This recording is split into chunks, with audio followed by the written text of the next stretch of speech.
కోటి దీపాలను వెలిగింపచేసి ఆ కనుక కోటి దీపేశ్వరుడుగా అవతరించి మనందరినీ ఉద్ధరిస్తున్నాడు. అటువంటి అందరికీ సుఖాన్ని కలిగించుగాక.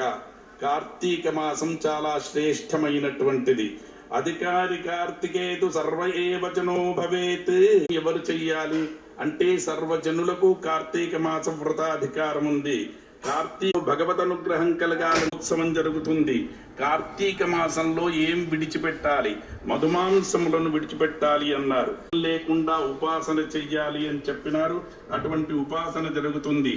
ఒకే స్వరూపం పంచధా విభజితమై మనకు కనబడుతుంది. 5 రూపాల్లో దర్శిస్తుంది. ఒక నటుడు 5 వేషాలు వేసినట్టుగా ఒకే దివ్యమైనటువంటి ఆత్మచైలో భాషిస్తుంది కనుక ఐటీని ఇక్కడ పూజింపబడుతుంది అన్నమాట. కార్తీక దీపం చాలా శ్రేష్టమైనటువంటిది. జ్యోతిషాపటి